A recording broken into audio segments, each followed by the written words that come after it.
Hey everyone, I hope you've had a good week. My name is Jake. My channel is Jake Trades and Invests, where I do a weekly recap of what the stock market has done this week, as well as where I think the prices may be headed for the major indices, as well as some of the top commodities.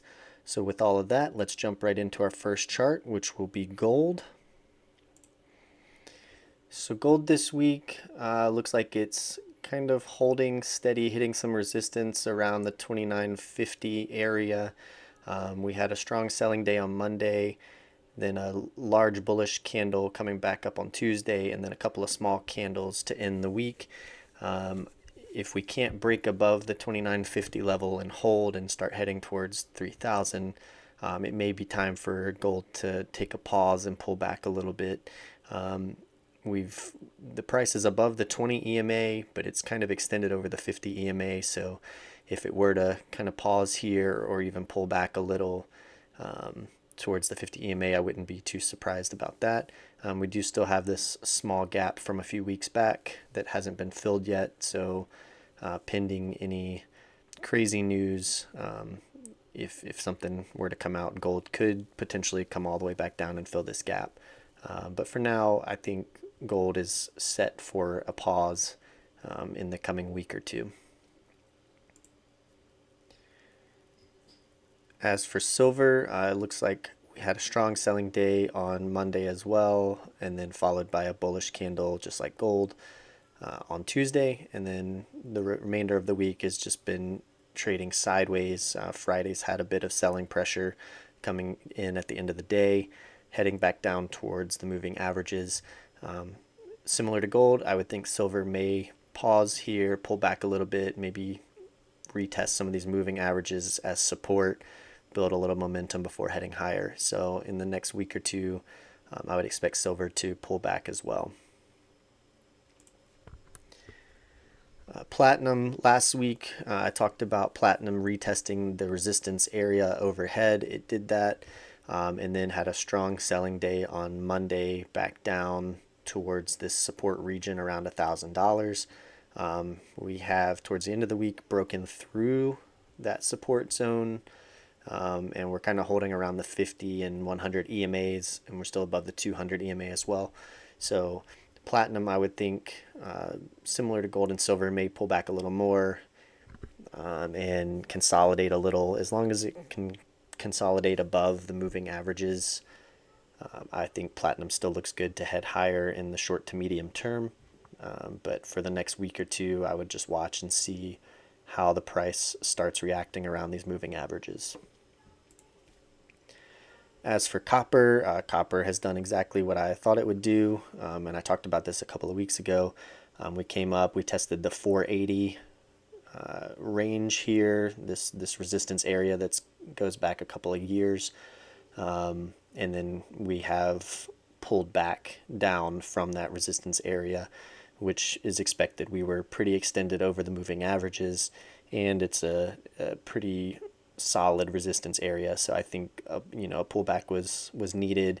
We need to come down and find some support, build a little bit of momentum before retesting that resistance area. So I would look for copper to pull back in the next week or two, maybe consolidate back around the 450 mark, let these moving averages catch up a little before it heads back up towards that 480 resistance zone to retest.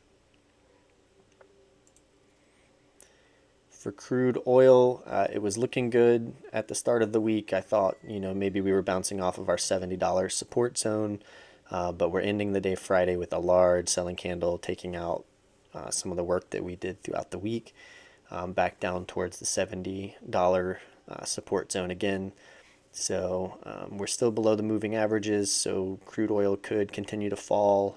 It may chop sideways like it did towards the end of last year.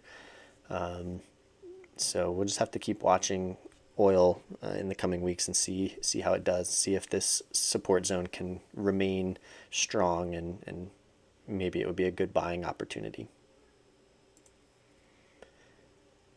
Natural gas has rocketed higher this week, back up above this support area. I'm going to extend this channel here. I was expecting natural gas to come back up and test this $4 range and test this support line to see if it would turn into a resistance area before coming back down, but it broke right through it, came down and touched, and then Friday's just kind of been looks like a reversal candle. So with such a large move, I would think natural gas is going to pull back a little bit, maybe come back down towards $4 and let these moving averages have a chance to catch up. If that's the case, natural gas could be a buy at $4. However, I would want to see how the price starts reacting if it does pull back to this area, and if it pulls back to the moving averages, see how that starts to play out. Over to the S&P 500, we were looking good early in the week, where we had broken our last kind of flagging pattern from where we had broken out previously. But Friday we had a strong selling day, and that has come back down to the 50 EMA. Again, as long as the price can stay above the EMAs over the short term, I think the S&P 500 will stabilize and head higher. We do have a gap from the beginning of the year that hasn't been filled yet. So with this large momentum, it's possible over the next couple of weeks the price could pull back down to this 58.60 area.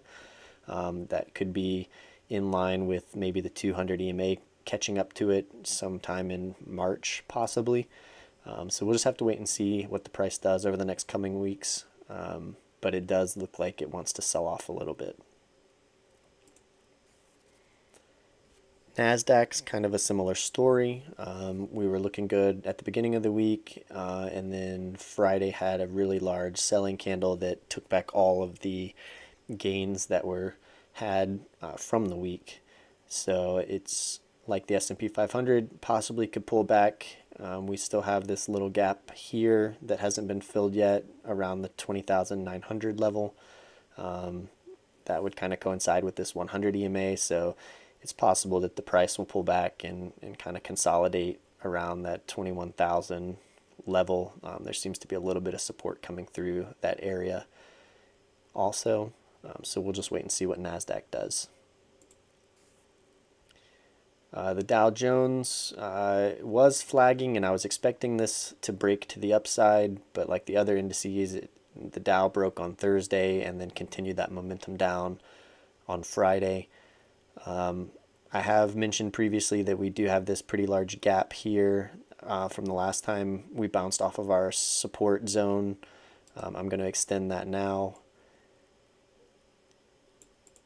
And we may see the price come back down to this 43,000, possibly even down to around the 42,560 to fill that gap before finding some support. It's also possible that we may break down.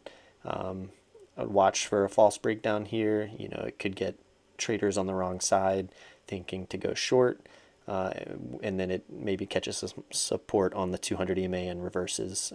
But for the near term, it looks like momentum is heading down. I would look for what price is going to do in this gap region here to see if it fills the gap and find some support. In the Russell, same story. Friday, very large selling day on Friday. We're now below the 50 and the 100 EMAs, and we've come all the way back down to our support zone in the 200 EMA. So I'm going to be very curious as to what the price is going to do next week to see if we kind of bounce back up a little bit and consolidate around the 200 EMA in the support zone, or are we going to continue the momentum and break through and head even lower. So let's see what the Russell's going to do next week. And we'll finish off our analysis here with Bitcoin. Currently, we're still holding above this support zone, but with the Nasdaq falling pretty hard towards the end of the week, I would think Bitcoin may follow in the weeks to come. If we come back down and start breaking below this 92,000 level, it's possible that Bitcoin could come all the way back to 80,000. I've mentioned it before. There's this gap back here from the end of the year around the 80,000 mark. It falls a little bit below that. So if the momentum really starts to pick up, Bitcoin could fall all the way back down around the 80,000 mark and maybe find some support on the 200 EMA. But we'll just have to wait and see how the price starts moving in the coming weeks. So that's all I have for this week. I appreciate anyone that tuned in. If you find value from this, please like and subscribe to the channel. I would really appreciate it. If you haven't already, please check out last week's video and see how the analysis paired up to how the price did this week. And as always, I appreciate anyone that has watched, and I will see you again next week. Thanks.